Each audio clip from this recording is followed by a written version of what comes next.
Welcome to Monday Morning Dharma on June 15th. Thank you for joining us. Let's begin by settling in for some meditation.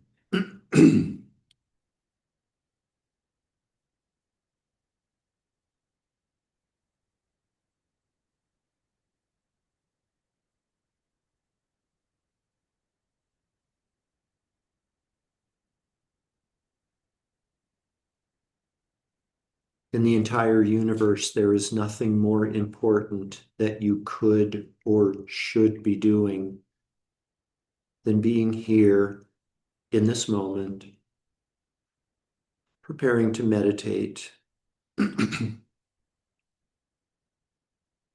As you settle into a comfortable meditation posture, you may find it beneficial to bring to mind the image of a mountain. The mountain is balanced, grounded, and stable with ancient wisdom awareness, with ancient awakened awareness.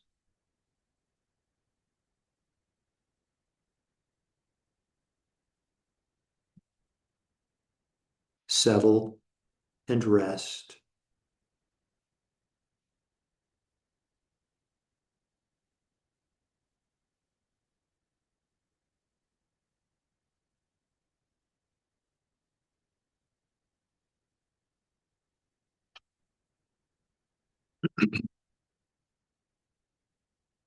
We can gently transition into meditation on the inner body. Please become the silent observer of sensations that may start in your hands and your feet in the form of a tingling, perhaps a lightness, perhaps a heaviness, perhaps a pulsation. All that is asked of you is to silently observe and allow a more tranquil, awakened state of awareness to emerge.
I'd like you to please bring to mind someone in your life,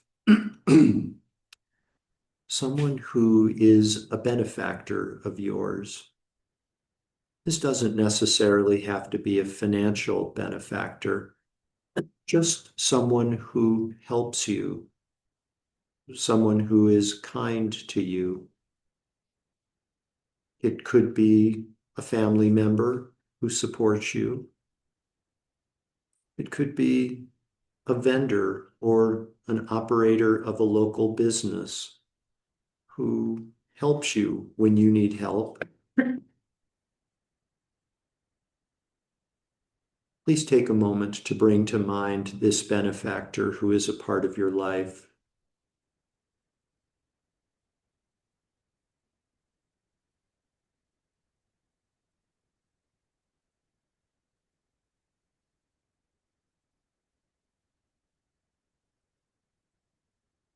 We contemplate and meditate on the kindness of this person or these people.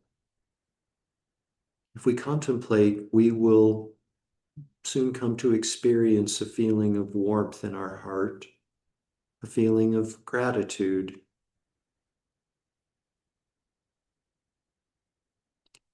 I'd like you to please just rest with this feeling of warm gratitude. Just rest with it while continuing your meditation on the inner body.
Such kindness. I'm grateful for this kindness. Please rest with this feeling while meditating on the inner body.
Now, please gently redirect your awareness.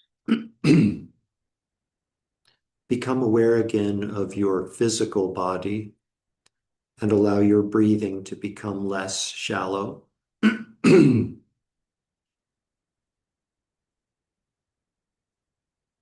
Become aware again of the weight of the garments of clothing resting on the surface of your physical body.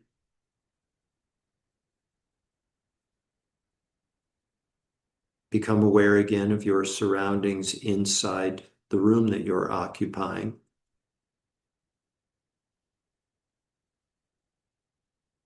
Deeper and deeper breaths, becoming aware again of the world that exists outside of the room that you're occupying.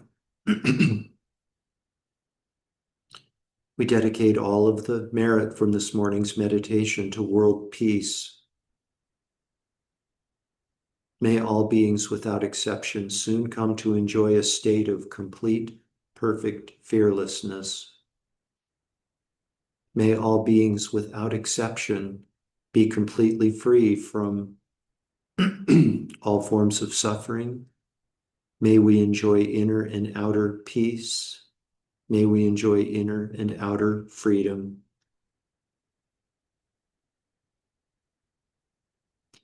Completely fill up your belly and lungs with air, and when you're ready, you can open your eyes and bring your meditation to an end.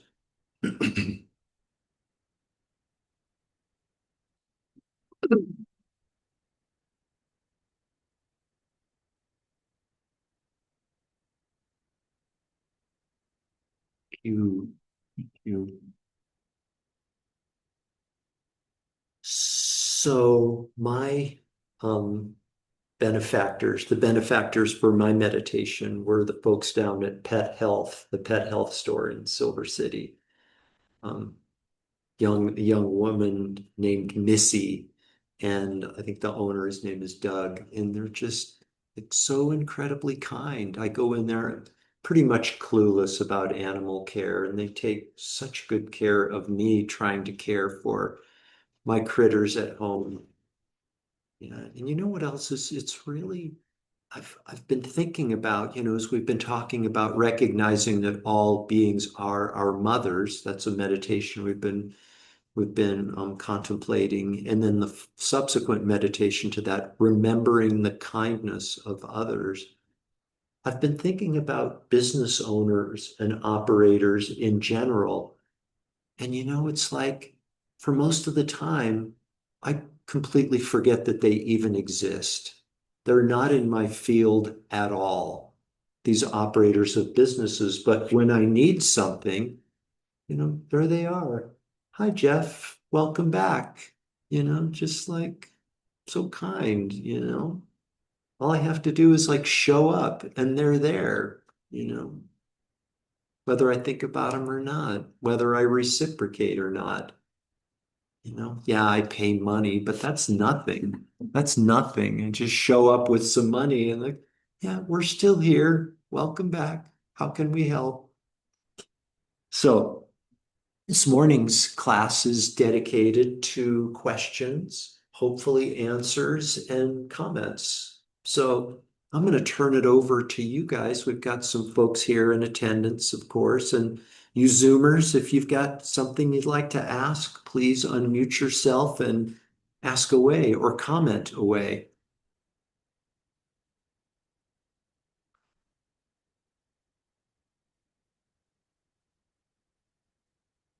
Yes, Will. Silent for us. Yeah.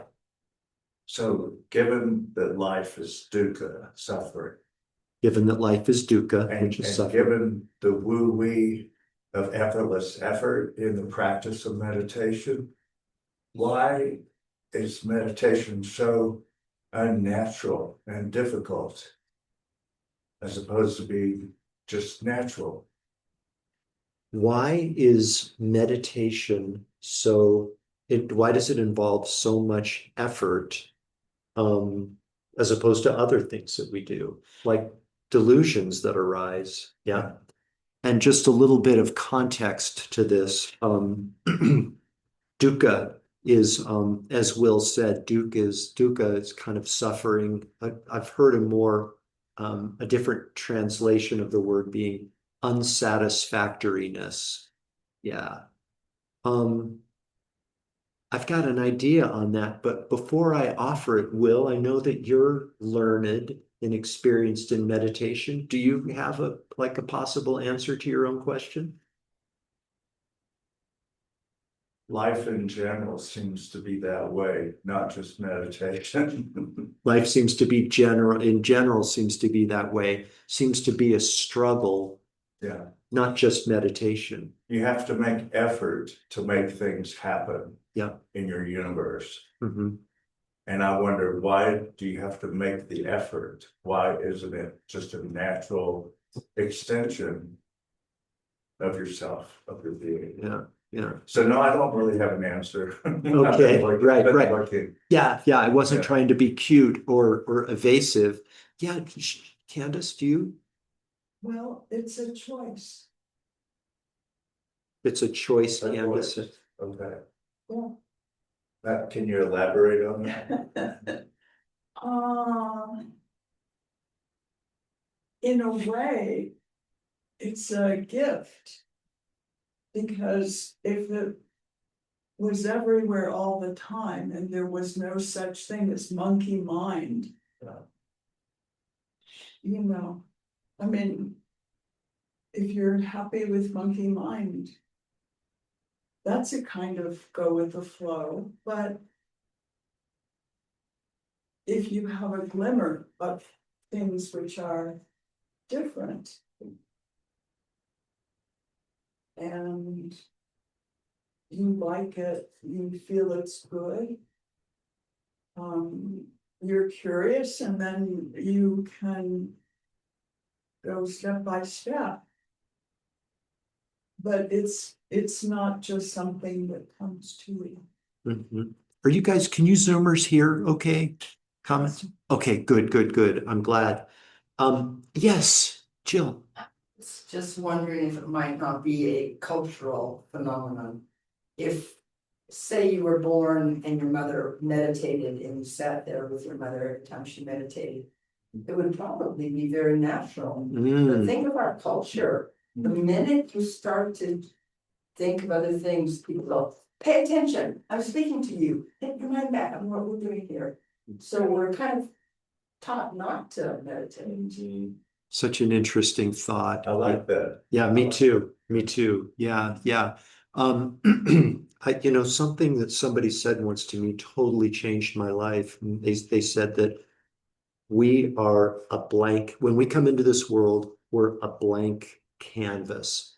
And up until the age of 8, give or take, everything we take in is taken in an unfiltered way, and that the conditioning really not only informs, but dictates who we are and how we perceive the world. Thank goodness for meditation and Dharma. We have the ability to change kind of our conditioning, our programming. Um, and it takes some effort. Yeah. An answer, I'm going to offer an answer. And I love what you said, Candace, and what you said, Jill. Um, my answer is pretty predictable. Um, has to do with the thinking mind. Remember, the question is, why is it so hard for us to meditate? And I think that we have just become so conditioned to think, to intellectualize, to use our intellect. And like intelligence is given such priority in our culture, right? And it's rewarded and it's like lionized, as opposed to just being. Like, how old were we when we learned how to just be, which is really what meditation is. I don't know, for me, it was like 36 or 37 years of age, you know. It's a lot of years and a lot of education for me to be emphasizing knowledge and intellect. And, you know, I just think it's possible. Here's what something else I'll say, Will, is that, and I've said this before, it's once we get a taste of the nectar through meditation, once we get a taste of the nectar of non-conceptual awareness, the spacious clarity and vastness of our consciousness, for me, that's when I've started to get some traction. It's like, oh, I want to meditate because the bliss of spacious clarity of consciousness is so great. Yeah, more of that. What else, you guys? Yes, Don. I have a question kind of about something we were talking about in Friday's class, and it's something I kind of run up against in these teachings. And I'd like some clarification on it. When we were talking about being an individual or being part of the collective consciousness, Mhm. sometimes in these teachings, it seems very black and white. Like it's either this or it's that, and there's no, why can't it be both? Why can't we be an individual within the scope of a collective? Yeah.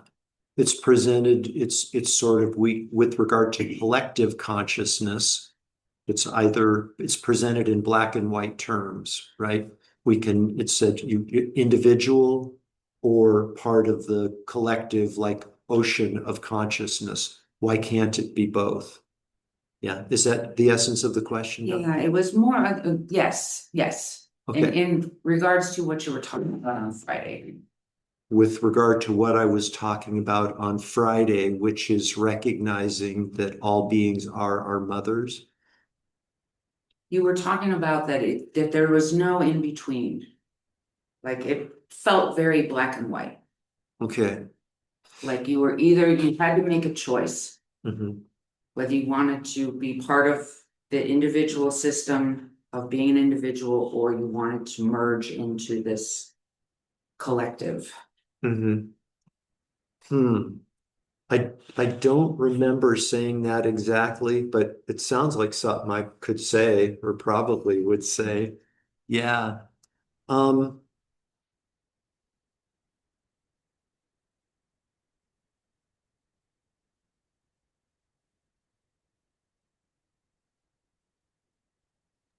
Oh, Jeff, yes. Yes. I wrote some notes about that. And so this is what we were talking about is the idea that the view that we are connected as a wait, we are, let's see, sorry. I just had that. I'm so sorry. Okay. I am sorry. I lost it. I'll come back in a minute. I know what she's talking about, so I just wanted to say Can something you about. paraphrase, Tina? Yeah, I'm trying to find that. Um, oh yeah, you said another view is that we are connected as a result of many defensible reasons. We are all part of the human race. We look alike. We all want to experience happiness and be free from suffering. Many spiritual paths present connectedness in that way. It is worth examining this separate and distinct versus connected. Which is the more beneficial view for us to adopt? Yes. Yeah. Why can't both be true? And Why do we have to make a choice? Um, well, um,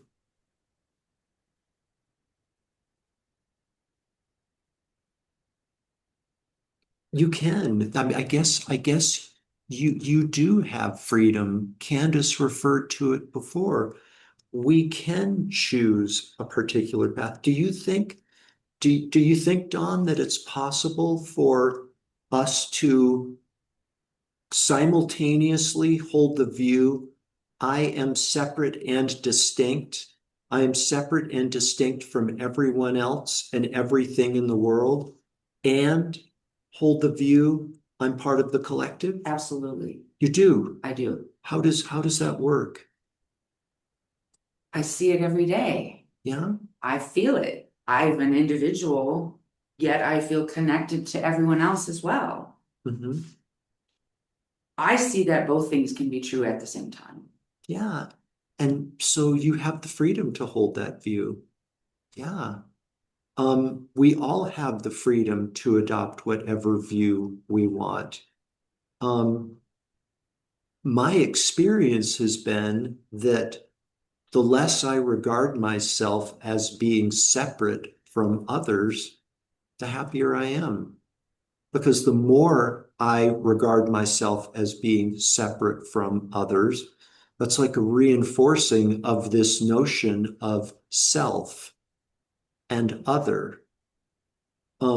But that's just my experience. Yeah, we've got freedom to adopt whatever view we want. I personally think that I personally don't believe we can have it both ways. It's my view. You know, it's a really deep question and worthy of contemplation. Yeah, and then I guess the point I was trying to make in Friday's class is we have the freedom to choose whichever approach we want to take in our lives and in our spiritual practice, which is going to be the most beneficial. I, I'm sorry, I just gotta say that I am me, I am separate. I just don't see an opportunity. I see a diminished opportunity for connection with that view. But how about saying, I am me, I am separate, and I am connected to everything as well. Instead of this, Mhm. it's this. Yeah. You go with it. It sounds like it works for you. It really. Well, I don't know if it works for me. I haven't found out yet. So why are you continuing to hold on to the view? Yeah. I don't think we find out until we get out of this life. Yeah. We won't know until the end of this life. Well, all I can say is don't, yeah, don't take my word for it in terms of the benefits of non-self. Yeah. Take a look kind of consider what other masters have said before, not just the Buddha, but Ramana Maharshi. There's a picture of Ramana Maharshi over there. Jesus said it in the Bible. Lots of ascended masters have talked extensively about non-duality and interconnectedness and the consequences of self. Yeah, maybe it's worth examining that more. Yeah. Okay, 9:02. I'm going to keep going. If you guys need to sign off, please do. We're recording it. We can come back. Nathan, what do you got? I kind of agree with her on black and white, but it's like an old sliding scale where I'm the gray and I'm individual, not separate, and it's how I phrase it to myself, being an individual, but I can slide in and out of the scale from black to white. It's moving. But as I mature and develop more, I see what you're saying by non-duality and having specifications, but it's how I treat myself in my mind. I stop saying I'm a loner. I'm an individual, but as I can come into this collective right now, and be greatly appreciated for being a guest and know when I can weave in and out of either being an individual or the part of collective on that gray scale. Yeah, This is beautiful. beautiful interpretation. Beautiful. Thank you for that, Nathan. Jill, did you have something? I was gonna say, I kind of understand what Don's saying too. Mhm. And I guess we all look at different scales, but because I studied anthropology, I was kind of swing that way. And when you look at an individual, like if you're looking at me, I might outwardly be a woman, but it's genetically, nobody is 100% woman or 100% man. You have, again, the sliding scale, you have other, I've got male hormones, I have testosterone, that sort of thing.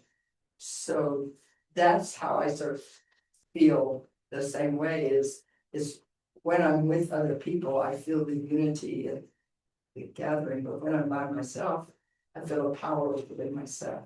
Mhm. Yeah, beautiful, beautiful. Thank you. Tina, were you going to offer something? No, okay. I thought I saw you reaching to unmute yourself. Um,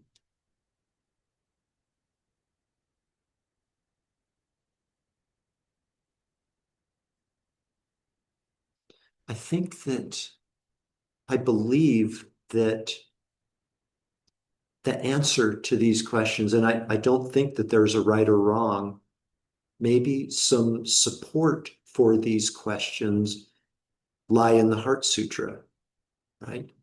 Because the first profundity of the Heart Sutra is form is empty.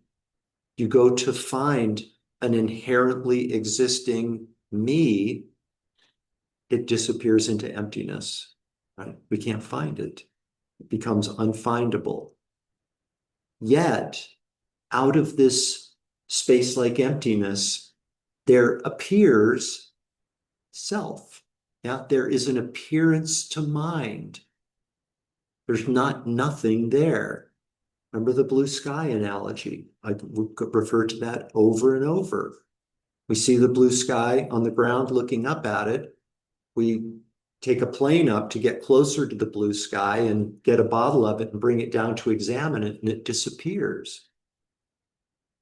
But then we get back down to the blue sky dissolves into emptiness. It becomes unfindable when we get closer and closer to it. But when we step back and look, blue sky appears. Self is empty. I promise you, I would stake everything that is dear to me in my life, on the fact that your sense of self, me, is empty of inherent existence. Yet, out of this emptiness, something appears that is a valid basis of imputation. I'm not making these words up. They're words from teachings on emptiness. Valid basis. It's valid for us to impute on this thing self. Do you see that? We go to find self, an inherently existing self, it disappears. We can't find it. Form is empty. Yet, out of that emptiness, something appears. Dawn, a self. Emptiness is form. Out of emptiness, form appears. Emptiness is not other than form. Form also is not other than emptiness. These are the third and fourth profundities. That's how you can have it both ways. So you're right. You're right. Dawn, Nathan, Jill, you're right. Form is empty. Emptiness is form. Emptiness is not other than form. Form also is not other than emptiness. You can have it both ways, at least according to the Heart Sutra. Okay. 9:07. Thanks for sticking around, you guys. Thanks, Jeff. Have a great week. Yeah. Thank you. Thank you, Jeff. You're most welcome, Tina. Thank you. Bye, Linda. Bye, Blake.